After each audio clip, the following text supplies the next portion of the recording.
Assalamu alaikum students. Hope you will be fine. Our today's topic is subject and predicate at page number 9. As you know students, a sentence tells us something about someone, something. Every sentence contains two parts. हर जो sentence होता है उसमें two parts होते हैं that are called subject and predicate. A subject is what or whom the sentence is about. Subject वो होता है जिसमें किसी चीज के बारे में बात की जा रही होती है और predicate that tells something about subject और प्रेडिकेट वो पार्ट होता है सेंटेंस का जो सब्जेक्ट के बारे में हमें कुछ इंफॉर्मेशन दे रहा होता है कि वो क्या कर रहा है, वो कैसा है. Like you can see the house is white. There are three sentences. The first is the house is white. In this sentence the subject is the house. We are telling something about a house and what we are telling that the house is white. So in this sentence is white is a predicate. तो students हमें पता चला कि sentence के दो part होते हैं, एक है subject और predicate. The house is white में subject होगा the house और बाकी जो उसका पार्ट होगा जो उसके बारे में हमें कुछ information दे रहा है that is a predicate. Our next sentence is the red car is fast. इस sentence में red car एक subject है और is fast is a predicate. Our next sentence is the great teacher likes students. हमारा तीसरा जो sentence है वो है the great teacher likes students. इसमें the great teacher is a subject and likes student is a predicate. So students, now we have come to know that every sentence has two parts. One is subject, other is predicate. One is that a subject should and a predicate should be complete.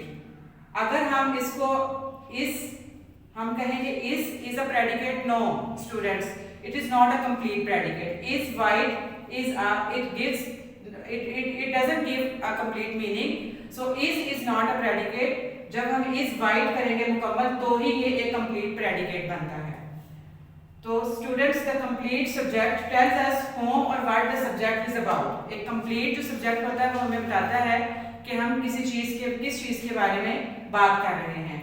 And the complete predicate tells us what the subject is or does. और एक मुकम्मल predicate हमें बताता है कि हम उस subject के बारे में क्या बता रहे हैं और वो कैसा है. जैसे कि इस सेंटेंस में आप देख सकते हैं द ग्रेट टीचर एक कंप्लीट सेंटेंस है. अगर हम ये कहें कि इसमें हम सिर्फ टीचर को सब्जेक्ट कह लें या ग्रेट को सब्जेक्ट कह लें तो ये गलत होगा. हमें इस पूरे ही इस पार्ट को सब्जेक्ट कहना होगा और इस पूरे पार्ट को हमें प्रेडिकेट कहना होगा, तभी ये एक दूसरे का मायने दे सकेंगे. Go to the page number 10. We have a exercise. Look at the sentence below. Tell whether the underlying parts of the sentence is the complete subject, complete predicate or neither. अब आपने क्वेश्चन देखना है. Number 1 है हमारे पास sentence the horse ran in the field. There are 3 options given. Number 1 is subject, number 2 is predicate, number 3 is neither. हमने बताना है कि जो the horse ran in the field में अंडरलाइन किया गया द हॉर्स है, आया कि वो सब्जेक्ट है, वो प्रेडिकेट है या वो उन दोनों में से कोई भी नहीं है. तो स्टूडेंट्स द हॉर्स जो कि अंडरलाइन किया गया है फर्स्ट सेंटेंस में, it is a complete subject. So our answer will be A. Now we will move to the next question. The people in the house are having party. यहाँ भी हमें 3 option दिए गए हैं. इनमें से हमें बताना है कि आर हैविंग पार्टी जिसको अंडरलाइन किया गया है क्या वो एक सब्जेक्ट है, क्या वो एक प्रेडिकेट है या कि वो इन दोनों में से कोई भी नहीं है.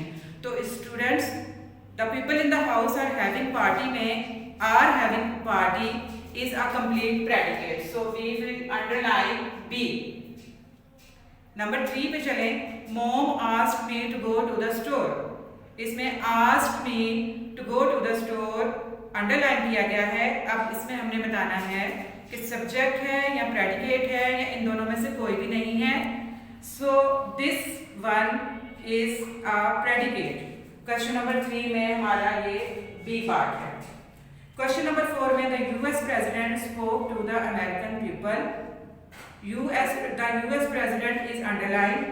We have to tell whether the US president is a subject, is a predicate, or neither of them. So students, the US president is the subject. Question number 4 में A part. Number 5 is Huma rode her bike to school. Huma is underlined in this question. Okay, question number 5 is Huma rode her bike to school. Student इसमें हुमा जो है वो underline है। एक दफ़ा फिर हम नज़र डालेंगे कि ये हुमा क्या है, सब्जेक्ट है, प्रेडिकेट है या इन दोनों में से कोई भी नहीं है। हम इसको रिवाइज करते हैं कि सब्जेक्ट वो पार्ट ऑफ सेंटेंस है जिसमें किसी चीज़ के बारे में कुछ बताया जाता है। प्रेडिकेट वो पार्ट ऑफ सेंटेंस है जिसमें उस चीज़ के बारे में जो कुछ भी बताया जाता है। तो students, Huma rode her bike to school में हुमा जो अंडरलाइन है ये एक कंप्लीट सब्जेक्ट है। So we will underline A part. Number 6, where is Saif? इसमें हमसे पूछा जा रहा है कि सैफ कहाँ है और सैफ को अंडरलाइन किया गया है स्टूडेंट्स। तो सैफ जो है ये एक कंप्लीट सब्जेक्ट है। 6 में A. Maria's mother drove her to the doctor in Italy. In this sentence, drove her to the doctor in Italy is underlined. So it is a complete predicate, part B. Number 8, Haris and Anita went to the market. Went to the market, इसमें market जो है उसको underline किया गया है। तो students अगर आप गौर करें तो आपको पता चले कि ये एक कंप्लीट प्रेडिकेट नहीं है, सिर्फ मार्केट को अंडरलाइन किया गया है।